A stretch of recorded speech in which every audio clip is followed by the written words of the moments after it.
tout de suite. Tête à tête.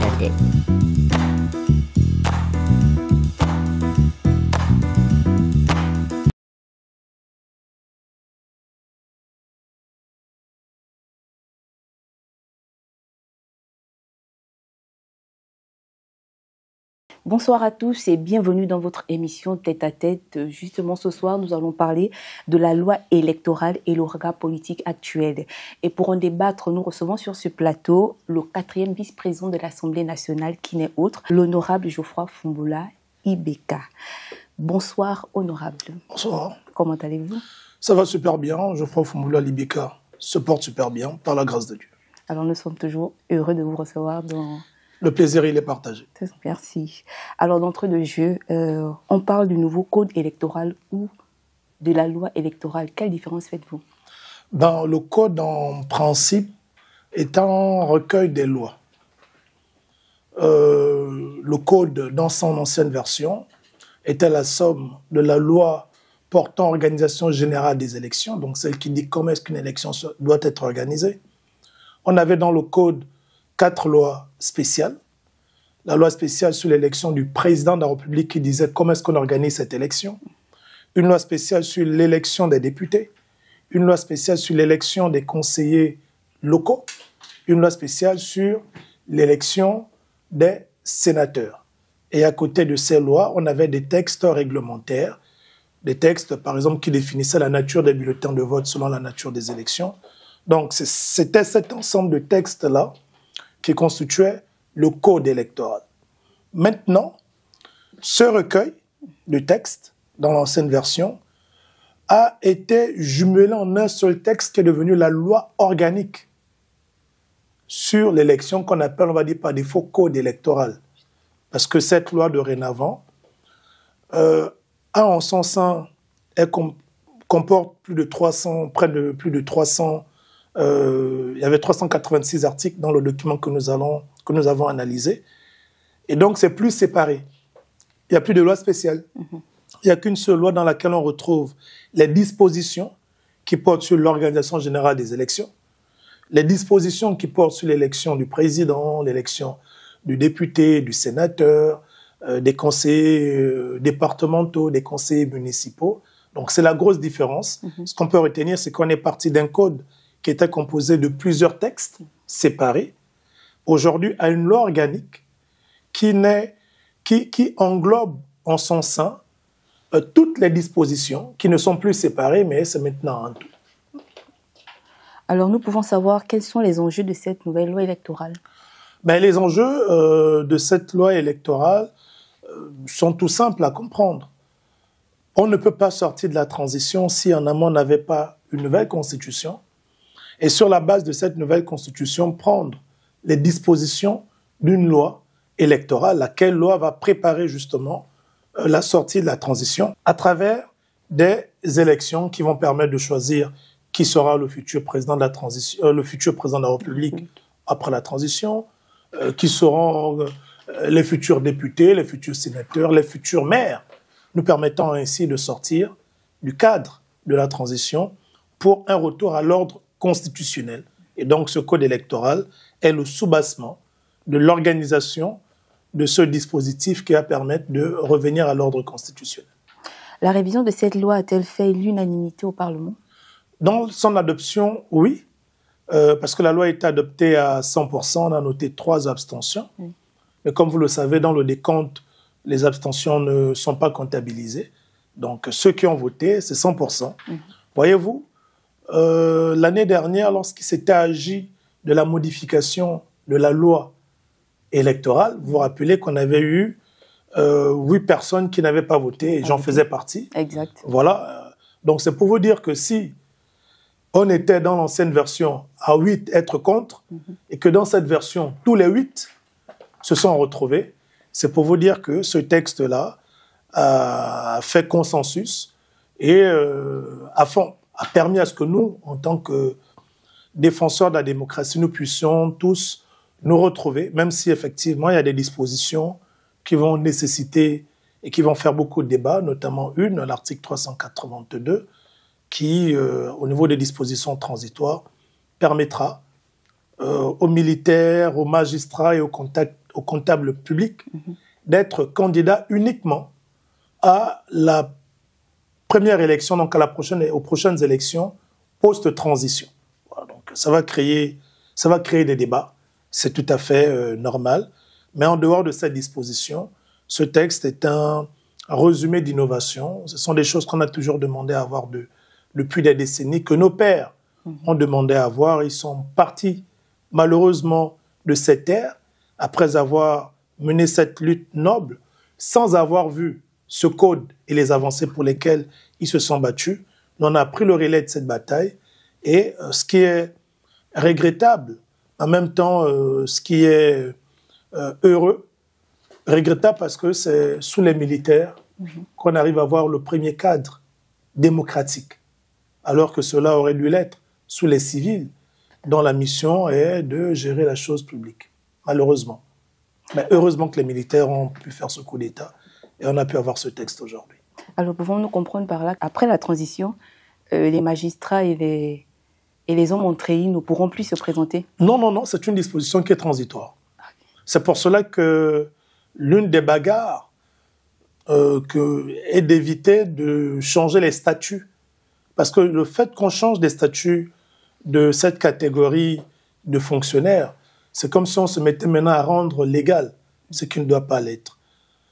L'une des arguments, certains arguments qui ont pu peut-être motiver les parlementaires que nous sommes à adopter la disposition en l'état, parce que ces statuts existent, même en transition, mais ils n'empêchent pas, par exemple, à des militaires d'être des délégués spéciaux, à des militaires d'être à la tête de l'État, à des militaires d'être au gouvernement, alors qu'en temps normal, ils n'ont pas à occuper ces fonctions parce que le statut le leur interdit.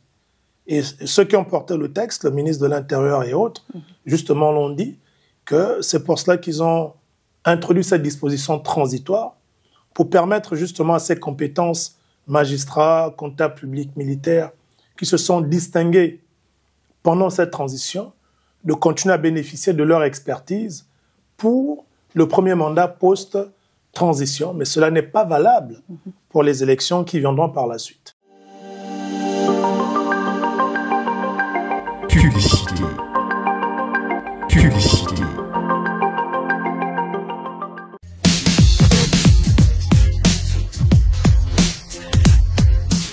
Le pays doit avancer. Mais pour ça, rejoins la génération. Lève-toi, écoute ces chants de victoire. La société civile veille, inscrit nos droits dans l'histoire. Copie citoyen. Publicité. Publicité.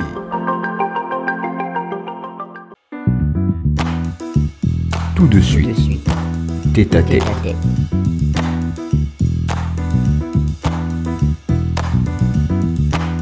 Alors, Honorable, vous êtes l'une des personnalités que les Gabonais apprécient beaucoup. Ils tirent aussi beaucoup sur moi. De par votre force de proposition et votre caractère de travail ici au Parlement. Pourquoi les lois vous passionnent autant? Mais parce que les lois demeurent le fondement d'une république juste. Voyez-vous, beaucoup de gens m'ont dit « Oh oui, mais il faut aller au gouvernement. » Je pose la question, en fait, au gouvernement, ok, j'y vais. Pourquoi? Les gens n'y voient que le prestige, les avantages. Mais ce n'est pas ça une république. La république se bâtit d'abord à travers les lois. Maintenant, ces lois vont aider sûrement à forger la mentalité des compatriotes qui auront justement à animer la vie publique de notre pays. Voyez-vous, peu importe le président qu'on va mettre, si les lois ne sont pas les plus justes possibles, ce dernier ne pourra rien faire de positif pour notre pays. Et le premier exercice pour les populations, afin de démontrer ce caractère patriotique, est justement de commencer à élire leurs citoyens, ceux-là pour qui ils estiment avoir de l'admiration et autres, commencer à les élire au plus bas niveau, les élections locales, les élections législatives. Mais quand vous discutez, quand vous voyez la psychologie et la sociologie de notre pays, vous allez vous rendre compte que les gens s'intéressent plus à l'élection présidentielle. Même quand il y a des élections, une fois que la présidentielle est finie, les gens, oui, les élections législatives servent à quoi? En boycott. Or, les élections locales servent à quoi? En boycott. Or, la véritable expression de la démocratie, c'est d'abord à ce niveau. Donc, ma passion des lois est simplement animée par ma volonté d'avoir un pays qui est plus juste. Et c'est pourquoi je passe des nuits blanches à regarder chaque ligne des lois qui nous sont proposées. Et pour la petite illustration, au niveau des lois de finances, depuis que je suis arrivé, je n'ai jamais voté, par exemple, que ce soit pour la loi de finances 2024, loi de finances rectificative 2024 ou la loi de finances 2025, je n'ai jamais voté cette loi de finances pour la partie dépenses. Parce que je prends le temps de regarder chaque ligne, et les ministres qui sont auditionnés au sein du Parlement et mes collègues pourront vous le dire, je suis assez méticuleux. Je passe des nuits blanches avec mon stabilo à surligner chacun des documents, chercher l'information pour comprendre. Parce que la responsabilité qui est mienne ici, même si c'est en période de transition, c'est de défendre les intérêts de la République gabonaise. Pas de défendre les intérêts de l'autorité de nomination ou autre. C'est pourquoi, par exemple, je n'ai pas voté pour la partie dépenses, parce que j'ai toujours estimé que certains projets, même s'ils peuvent contribuer à faire rayonner notre image, mais tant qu'ils sont présentés comme étant prioritaires par rapport aux besoins que moi j'estime être essentiels pour la population, je ne peux pas apporter du crédit à ça. C'est ça mon rôle en tant que parlementaire, c'est de se battre à avoir des lois qui soient les plus justes possibles pour permettre aux citoyens gabonais de vivre dans un pays où ils se sentent en sécurité. Exactement. Juste une parenthèse, honorable. Une vidéo devenue virale a circulé sur les réseaux sociaux des jeunes chômeurs en train de camper devant l'Assemblée nationale. Et justement, tout à l'heure, nous l'avons vu. Et vous étiez à leur côté. Il était question de quoi? Bon, le mouvement des chômeurs du Gabon est assimilé, que j'avais déjà reçu ici bien avant. Ça ne date pas d'aujourd'hui, ça remonte à des mois. Et avec certains de leurs membres, on a eu à travailler sur une proposition de loi justement que j'ai déposée avec certains membres de leur mouvement organisation affiliée. Proposition de loi sur la promotion des activités génératrices de revenus et la nationalisation de certains secteurs d'activité. Donc, la dernière fois, j'étais descendu parce qu'ils étaient venus manifester sur leurs droits. C'est la Maison du Peuple par rapport à la situation du chômage qui est assez criarde. Ils voulaient en faire entendre de nouveau leur voix. Et je suis descendu pour échanger parce que je les avais déjà écoutés, je les connais, ce sont des cadets, ce sont des frères et des sœurs pour les uns et les autres. C'était toujours bien d'échanger, qu'ils comprennent qu'ils ne sont pas seuls dans cette lutte et que ils ont un allié, ils ont des alliés, des acteurs de la société civile au sein du Parlement, mais surtout aussi faire comprendre à ces derniers, réaffirmer en fait le rôle qui est celui du Parlement, celui donc de voter des lois, contrôler l'action du gouvernement, évaluer les politiques publiques, consentir l'impôt, et que malheureusement, les moyens qui sont les nôtres en tant qu'institution ne nous permettaient pas directement de résoudre ou de trouver de l'emploi, ou encore de forcer l'exécutif à trouver de l'emploi au nom de la séparation des pouvoirs. Ce que nous pouvons faire, c'est d'interpeller.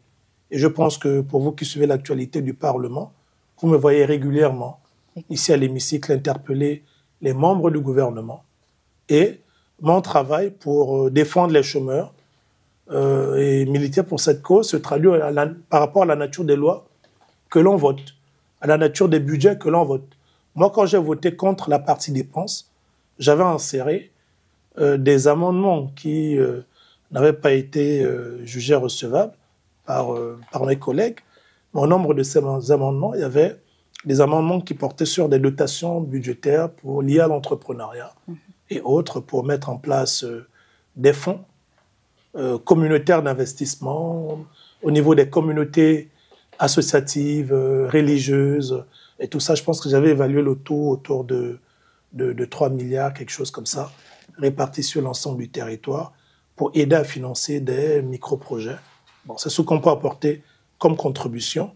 Mais tout cela ne peut pas, malheureusement, avoir raison parce que le Parlement, c'est la dictature de la majorité. Et on doit, en tant que démocrate, accepter cette majorité-là lorsqu'elle se prononce sur une question. Publicité. Publicité. Le ministère de l'Intérieur et de la Sécurité informe l'ensemble des citoyens que la révision de la liste électorale se tiendra du jeudi 2 au vendredi 31 janvier 2025 au Gabon et à l'étranger. Vous êtes déjà inscrit? Vérifiez votre présence sur la liste électorale pour garantir votre participation aux élections de 2025. Vous avez récemment eu 18 ans, c'est le moment de vous inscrire et de participer à la construction de votre avenir. Vous avez changé de résidence ou constatez une erreur dans vos informations, mettez vos données à jour dès maintenant. Si vous avez changé votre bureau de vote lors de l'opération exceptionnelle de novembre 2024 pour les bureaux de vote d'Angonje ou le Palais des Sports de Libreville, vous pouvez à nouveau modifier votre bureau de vote et rétablir ou non votre ancien lieu de vote en province. Vous avez 18 ans et plus et vous êtes détenteur d'un numéro d'identification personnelle NIP, assurez-vous d'être rattaché à un bureau de vote. Important, déclarez aux agents le nom d'un parent récemment décédé en présentant un acte de décès pour une liste électorale à jour et fiable. Les opérations se dérouleront dans les mairies centrales, les mairies d'arrondissement, les préfectures, les sous-préfectures et les représentations diplomatiques et consulaires du Gabon à l'étranger. Une liste électorale actualisée, c'est la clé d'une démocratie forte.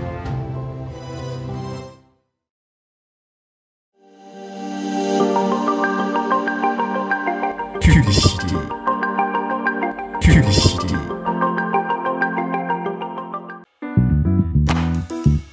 Tout de suite.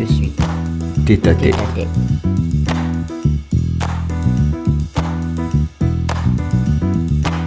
Alors, que pensez-vous du silence de la tutelle par rapport à leur situation? Laquelle des tutelles autant pour moi? L'exécutif? Oui. Bon, je ne sais pas si je peux parler de silence parce que ils avaient déjà été reçus par le président de la transition. Je pense que le président avait mis à leur disposition, ce qu'ils m'ont dit, une enveloppe de 50 millions pour les aider en attendant de développer quelques activités. Mais il y avait aussi eu une promesse du président visant à libérer un peu plus de 1000 postes budgétaires pour certains d'entre eux.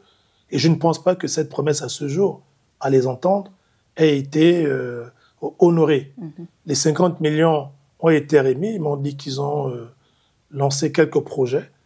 Et je me suis engagé, d'autant plus que je suis d'abord coach et formateur en entrepreneuriat, certifié Nations Unies et BIT. Donc je me suis engagé à les accompagner sur la structuration de leurs projets et à poursuivre ce plaidoyer-là pour que la promesse, notamment en matière de postes budgétaires, soit tenue. C'est une promesse du chef de l'État et je pense qu'en tant que première autorité du pays, il a une parole de sur quoi il est militaire et c'est de son devoir, c'est de son rôle, c'est même une exigence en devoir pour lui que l'honorer à sa parole. Exactement. Sinon, ce n'était pas nécessaire de faire la promesse à nos compatriotes. S'il a fait la promesse, il doit œuvrer à pouvoir la réaliser. Alors, honorable, vous avez fait une déclaration de presse il y a de cela une semaine, une déclaration dans laquelle vous avez indigné farouchement à la sortie de 4 hommes politiques, à savoir Bilé Bizé, Manganga Moussavou, le professeur Albert Ndossa et Ali Agba. Pourquoi cette colère, honorable? Non, mais il n'y a pas de colère. Et non, il n'y a vraiment aucune colère. Voyez-vous, moi, comme je dis tout le temps, je ne suis pas politique. Je ne sais pas faire semblant. Ceux qui se sont exprimés en dehors, comme je l'ai toujours dit, je l'ai dit lors de la conférence de presse du professeur Albert Ndossa, mais pour le reste, on les connaît. Billy Binza, Ali Akbar, encore plus, parce que ils ont causé suffisamment de tort à ce pays. Lorsque nous, on se battait pour soi-disant ceux qu'ils revendiquent aujourd'hui, ils ont toujours à accordé une fin de non-recevoir. Et deux fois, souvent avec une arrogance qui ne disait pas son nom. Donc, quand je vois ces personnes aujourd'hui venir nous faire des leçons de démocratie, je trouve ça assez indécent. Surtout que derrière leur façon de faire, pour moi, il n'y a pas de sincérité.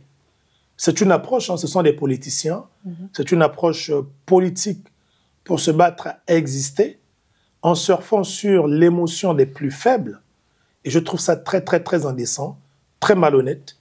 Et c'est pour cela que je sortirai toujours lorsque des personnes de cette nature tenteront d'instrumentaliser les compatriotes, jouer avec leurs émotions. Je vais toujours m'opposer. Je préfère que ces observations sortent des personnes qui se sont réellement battues. Mais que cela vienne, et avec autant de mépris, des personnes qui ont détruit ce pays, sans pour autant même s'excuser, demander pardon.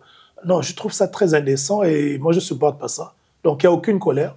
Ce sont des compatriotes, ce sont des grands frères, ce sont des papas pour certains.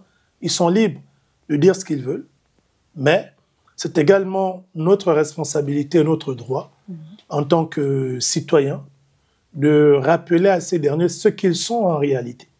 J'ai vu des gens qui ont dit « Oui, mais là, vous attaquez Billy Binze ». J'ai dit « Mais Billy Binze et sa posture un peu manipulatrice, pas un peu, très manipulatrice, ça date pas d'aujourd'hui. Même quand il était Premier ministre, les archives sont là. J'ai toujours dit à ce dernier, preuve à l'appui, je prenais ce discours et je démontrais qu'il induisait les compatriotes en erreur. Et il n'a jamais apporté la preuve contraire. J'ai écouté par exemple ce dernier dire dans une de ses vidéos que oui, mais les militaires, quand ils ont pris le pouvoir, ils auraient dû déclarer le professeur Albert Ondo Ossa vainqueur. Et venant d'un Premier ministre, quelqu'un qui a été député, je trouvais ça vraiment absurde. Les militaires vont déclarer quelqu'un vainqueur sur quelle base? Est-ce que c'est leur rôle? Sont-ils la commission électorale? Ainsi de suite. Mais vous voyez, des compatriotes qui ne connaissent pas le fonctionnement d'un État vont surfer sur ça pour dire « oui, il avait raison ». C'est-à-dire que dans notre subconscient, on peut dire « mais oui, il avait raison. Pourquoi les militaires n'ont pas déclaré Ondo Ossa vainqueur ?»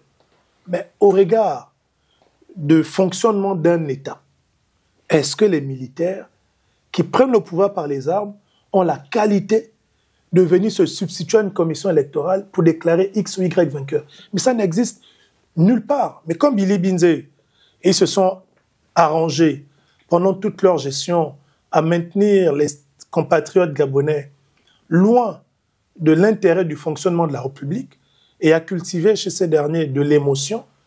Et c'est sur cette émotion-là qu'ils surfent. Donc moi, je trouve ça très indécent parce que ça fait beaucoup de manipulation. Et moi, je suis très opposé aux esprits manipulateurs. Et en ce sens, je reconnais la force de Billy Binze.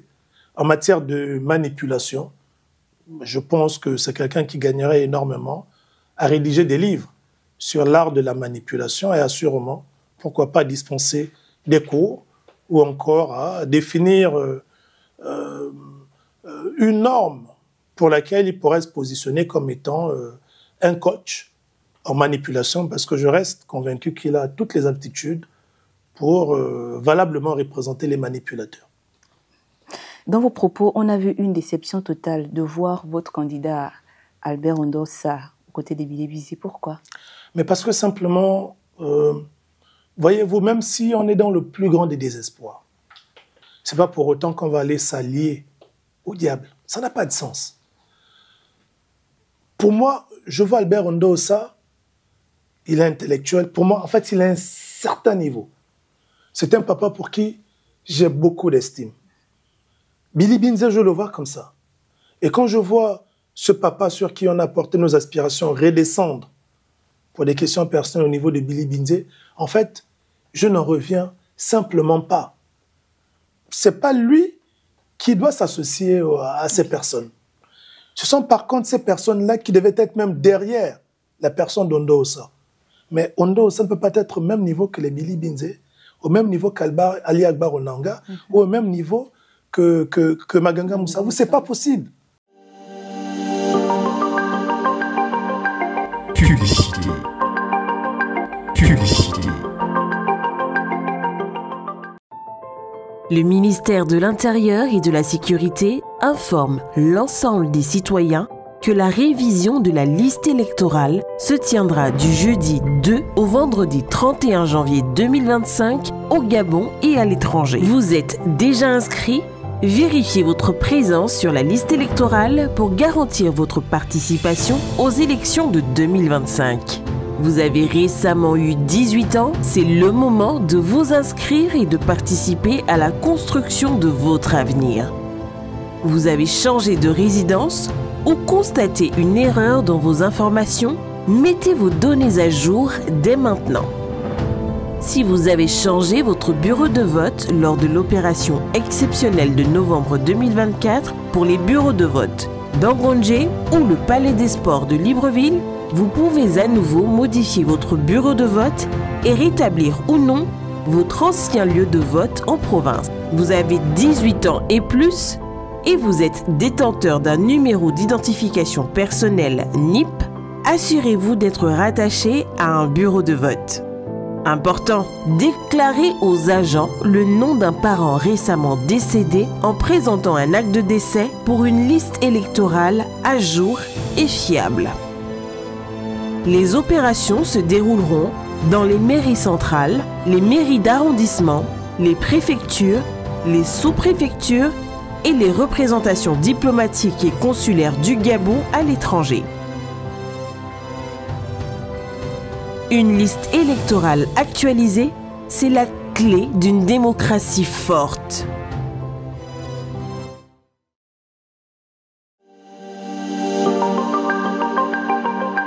Publicité. Publicité.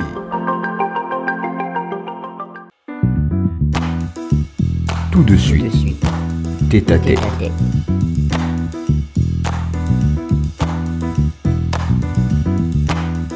Il s'agit quand même du professeur Ondo Ossa. On ne parle pas de n'importe qui. Il s'agit de la personne pour qui nous, en tant que jeunes, nous avons renoncé à nos candidatures pour lui apporter notre soutien. Comment voulez-vous vous sentir quand vous voyez quelqu'un que vous avez positionné à ce niveau-là redescendre au même niveau que les Billy Binzi Ali Agbaro Nanga? J'ai été outré, j'ai été gêné, j'ai été vraiment très déçu parce que je n'imaginais pas du tout mon papa, notre président, parce qu'on l'a soutenu, il le demeure, descendre à ce niveau. Donc, d'où effectivement cette frustration que j'ai exprimée, parce que je trouvais cela inconcevable, qu'une personne de ce calibre-là se retrouve au même niveau et donne du crédit à des personnes comme Billy Binzi Ali Agbaro Nanga. Et je vais continuer à condamner chaque fois qu'il va décider de descendre son image aussi bas au niveau des personnes comme les Billy Binzi ou Ali Agbaro Nanga. Alors, selon les propos du professeur Albert Ndossa, les populations qui appellent à la candidature du président de la République est une forme de manipulation. Est-ce que vous soutenez ces propos? Moi, je l'ai dit, en fait, là, nous sommes dans la science et lui-même, il est dans la science. Quels sont les indicateurs? Quels sont les indicateurs? Moi, je vous dis en toute franchise, les militaires ont pris le pouvoir.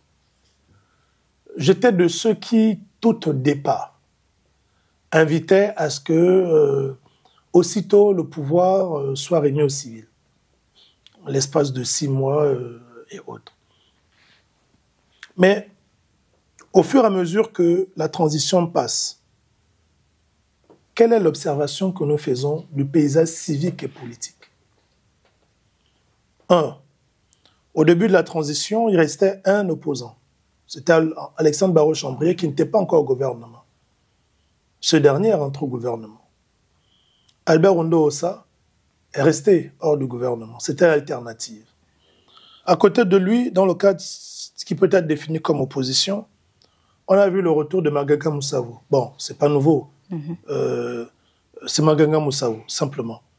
Et des néo-opposants qui arrivent, les Billy Binzi et les Agbaro Nanga, mais entre nous, de façon simple. Même s'il fallait choisir le moindre mal dans le contexte actuel, s'il fallait qu'on laisse la gestion de notre pays, on la laisse à qui? À Billy Binzi, à Agbaro Nanga, à Maganga Moussavou, Albert Rondo, c'est encore que je n'ai rien contre, mais qui a pour aujourd'hui allié Billy Binze, ou les laisser à des militaires qui ne font pas politique, qui sont orientés développement comme on le constate, avec toutes les limites que nous-mêmes, en fait, nous identifions, notamment en matière de casting, de choix. Moi, je suis le premier à sortir tout le temps pour fustiger le fait que ils sont entourés de plein de ceux du système déchu et qu'il est inconcevable que l'on parle de changement alors qu'on continue de s'entourer de ceux à qui on a arraché le pouvoir. Oui, c'est vrai, mais pour un premier mandat post-transition en toute franchise, loin des émotions, on laisse le pays entre les mains de qui? La nature a horreur du vide. C'est vrai. Et je préfère, moi, avoir des militaires avec leurs limites, être au contrôle le temps de nous permettre de refaire le paysage civique et politique, que d'avoir le pouvoir être géré par ceux qui nous ont déjà montré de quoi ils étaient capables. Je parle des néo-opposants d'aujourd'hui et qui estiment qu'ils sont les mieux placés aujourd'hui pour élever notre pays. Donc moi, c'est la position qui est la mienne, qui pour moi, elle est objective. J'ai dit, le premier mandat, post-transition, doit être un mandat qui doit permettre aux citoyens de contribuer à redéfinir le paysage civique et politique. Il n'est pas question que le premier mandat post-transition soit géré par des politiciens. Il faut amener quelqu'un qui, je l'espère, aura suffisamment de rigueur et permettre aux populations de commencer à reprendre petit à petit le contrôle de leur pays, en s'assurant que les maires qu'ils vont élire dans leur ville soient les maires qu'ils ont réellement choisis, que les députés qu'ils vont élire soient les députés qu'ils vont réellement choisir. Et c'est avec ce pouvoir législatif assez fort qui sera l'émanation du peuple, c'est ce pouvoir qui pourra être un véritable contre-pouvoir à celui qui sera à la tête du pays. Parce que ce qui est sûr et certain, je dis n'importe quoi, si c'est un militaire qui est à la tête du pays, nous ne sommes pas sûrs que nous aurons, au niveau du Parlement, essentiellement des militaires qui seront des députés. Donc c'est ce qui va permettre de créer une forme de contre-pouvoir, et c'est ce mandat qui nous permettra de prendre les meilleures décisions du pays. Cependant, si c'est un politique qui est à la tête de l'exécutif, et qu'au niveau du Parlement, on se retrouve avec beaucoup de politiques, ce qui est sûr et certain, c'est que ce mandat, au lieu de reconstruire les bases du pays, va nous amener à poursuivre sur ce que nous avons toujours condamné. Donc, rien que la politique. C'est la posture qui est la mienne aujourd'hui. Alors, dans vos propos, vous dites à chaque fois que Billy Binze est dans son rôle. C'est quoi réellement son rôle? Mais c'est son rôle. Billy Binze, bon, moi, lui-même, il a dit lors de son interview, il a dit, la politique, quand ça ne s'improvise pas, moi, j'ai commencé à faire politique depuis le banc de l'école. Donc, pendant que les collègues de l'université, condisciples de l'université, voyaient en lui celui qui défendait les intérêts des étudiants, lui, il profitait de sa posture de président du syndicat des étudiants pour faire de la politique.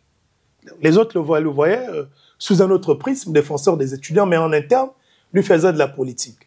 Et il n'a gravi que de cette façon. Je ne sais pas combien de partis politiques qu'il a connus. Depuis le banc de l'école, j'ai entendu qu'il était au RNB avec Mbabessol, ensuite il allait au RDP d'Alexandre Samba, il allait à gauche, au PDG. En étant au PDG, il n'avait pas encore démissionné, qu'il avait déjà créé sa plateforme Ensemble pour le Gabon. Donc c'est quelqu'un, en fait, pour qui j'ai beaucoup de respect dans l'art de la manipulation. Et quand je disais il est dans son rôle, parce que c'est ça, en fait, il n'a gravi les échelons que sous ce format-là. Je ne le dis pas pour jeter du discrédit sur l'homme, mais ce sont les faits qu'il pose qui ne font qu'attester ce que je suis en train de dire. Il n'a gravi que de cette façon. Il n'a jamais été constant. Et c'est pourquoi je dis qu'il est exactement dans son rôle. La transition est là, les militaires sont là. Qu'est-ce qu'il fait? Entre dans l'art de la manipulation, il crée une plateforme. Il essaie de se positionner comme étant le principal adversaire de la transition. Il vient même noyer ce qui pouvait l'être en réalité. Les professeurs Albert Ronda au et autres veut se positionner comme une alternative. Bon, on sait tous derrière que son souci n'est pas tant d'enlever ceux qui sont là à la transition, mais c'est de négocier le meilleur. Et en fait, il n'a fonctionné que comme ça. Bon, je ne suis pas du tout surpris. Pour ceux qui le découvrent aujourd'hui, peut-être, mais pour moi qui suis quand même l'actualité civique et politique de mon pays, je ne suis donc pas surpris de l'attitude de Billy Binze. S'il ne faisait pas ça, j'aurais douté. J'aurais dit, ça c'est un mauvais clone. Pas clone, mais clone, on a mal cloné la personne. Là, ce n'est pas Billy Binze. Mais comme il est en train de faire ça, je suis convaincu qu'on a en face de nous le bon Billy Binze, le vrai Billy Binze, qui a toutes ses aptitudes et qui est parfaitement dans son rôle. Alors, honorable, après l'élaboration de la loi électorale, quelle est la suite? La suite, c'est que la loi, elle est présentement, si le Sénat l'adopte en des termes identiques à l'Assemblée nationale, cette loi sera promulguée. Si le Sénat ne l'adopte pas, cette loi fera l'objet d'une commission mixte paritaire, où d'une part, l'Assemblée nationale va désigner un nombre de députés, le Sénat va désigner un nombre de députés qui vont se mettre ensemble pour convenir d'une écriture de ce code électoral. Et une fois qu'ils auraient convenu de ça, le code électoral sera promulgué. Une fois promulgué, maintenant, ce sera aux différents compatriotes de se préparer à choisir leurs futurs dirigeants, leurs futurs leaders. On n'a pas assez parlé des innovations de cette loi. On aura peut-être l'occasion d'en parler parce que c'est vraiment ce qui est le plus important pour moi. Nous ne pouvons pas terminer cet entretien sans pour autant vous demander votre point de vue par rapport à la nouvelle équipe de Donsima 3. Bon, moi, je l'ai dit, en septembre, on avait un gouvernement de 25 ministres par là. Il est monté en janvier à 30 ou 31 ministres. Et là, en janvier 2025, en janvier 2024, 30 ou 31, janvier 2025, nous sommes autour de 35 ministres. Donc, en l'espace de 15 mois, 16 mois, nous sommes partis de 25 ministres à 35 ministres. Ça fait 10 ministres en plus, en période de transition, dans un contexte économique qui est quand même assez complexe. Tout en félicitant ceux qui ont été nommés.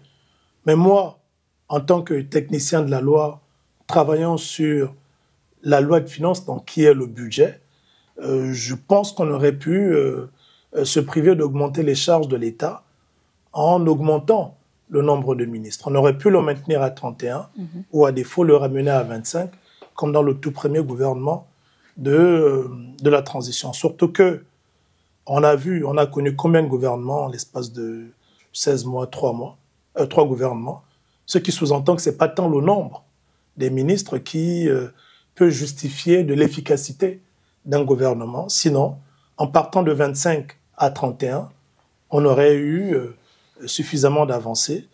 Donc, mais j'avoue qu'on a beaucoup de profils jeunes. Bon, beaucoup, ça peut être dire, mais il y en a un peu plus que dans les précédents gouvernements. On a la plus jeune qui a 32 ans, qui est Zora, donc Cyrielle Zora Kassa. On a Maïs qui demeure, 39 ans. Donc. Alors, que pensez-vous de Lubin Toutoum qui a été envoyé au niveau de l'industrie? C'est l'ancien bâtonnier, même si on peut se poser la question entre le droit et l'industrie, quel est le rapport? Même si on sait effectivement que toute activité est d'abord gérée par des contrats et que les contrats et les conventions relèvent du domaine du droit. Mais je pense peut-être que on regardera Maître Lubin plus sous le prisme du management, parce qu'on connaît quand même la façon dont il a géré l'ordre des avocats. Voilà, il a fait ce qu'il avait à faire et il a cédé le pouvoir aux plus jeunes. Il aurait pu s'éterniser. Et je pense peut-être que ce sont des critères qui ont prévalu pour que son côté management soit invité à être mis à contribution de ce ministère de l'Industrie dont on n'en parle pas assez. Et je pense qu'on a beaucoup de ressources, beaucoup d'atouts dans notre pays pour valoriser l'industrie. Et je pense que Maître Lubin saura le faire. Je suis sûr et certain. 2025 est une année électorale et on ne peut pas parler de Geoffroy Fumbola sans parler du copie citoyen. Est-ce que le copie citoyen aura des représentants à cette élection? Ah oui, ça c'est inévitable. Pourquoi? Parce qu'on se bat chaque jour à faire comprendre aux citoyens que l'élection n'est pas d'abord une chose politique, comme on l'entend, c'est-à-dire réservée aux politiciens. Voyez-vous, vous êtes ici dans l'hémicycle, on va dire à l'Assemblée nationale. L'Assemblée nationale est définie comme étant la maison du peuple. On n'a pas dit la maison des politiciens. Pourquoi? Parce que c'est dans cette maison que se dessine le devenir d'un pays. Et c'est logiquement dans cette maison qu'on doit retrouver toutes les compétences. Société civile, ceux qui sont des politiciens, les entrepreneurs, les femmes, les jeunes, pour ensemble convenir de ce que l'on doit mettre dans une loi pour fixer le cap pour notre pays. Or, qu'est-ce qui s'est passé jusqu'à présent? Il s'est passé que ceux qui ont toujours géré le pays ont fait croire au peuple que les fonctions électives sont réservées à ceux qui sont dans les partis politiques.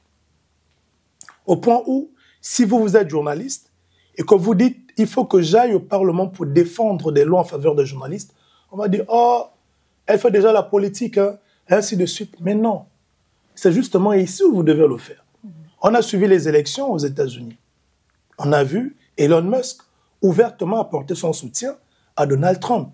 On a vu des artistes ouvertement apporter leur soutien, par exemple, à Kamala Harris. Mais ils ne font pas de la politique. Pourquoi? Parce qu'ils savent que ces personnes qui iront là-bas iront prendre des décisions qui vont sûrement s'imposer à tout le monde. Donc, nous, en tant que copie citoyen, c'est la bagarre que nous menons. Nous invitons depuis 2 ans les citoyens à déconstruire cette mentalité. Si vous ne vous prononcez pas et ne décidez pas d'être là où les décisions se prennent, vous allez les subir. Moi, si je n'étais pas ici au Parlement en tant qu'acteur de la société civile, je n'aurais pas eu l'opportunité, par exemple, de proposer des lois. Des lois pour la défense des défenseurs des droits humains, donc les activistes, que ce soit au niveau local ou dans la diaspora. J'aurais pas eu à proposer des lois sur la défense, la protection des personnes vivant avec un handicap, des lois sur l'organisation des ONG ou autre chose. Mais c'est parce qu'en fait, on est ici en tant qu'acteur civique qu'on arrive à faire entendre notre voix. Donc, nous, en tant que copie citoyen, oui, on va encourager le maximum de candidatures jeunesse. Le temps passe tellement vite, nous sommes arrivés au terme de notre entretien. Alors, quel est votre mot de fin? Le mot de fin par rapport au contexte actuel, c'est d'inviter les Gabonais à s'inscrire sur la liste électorale.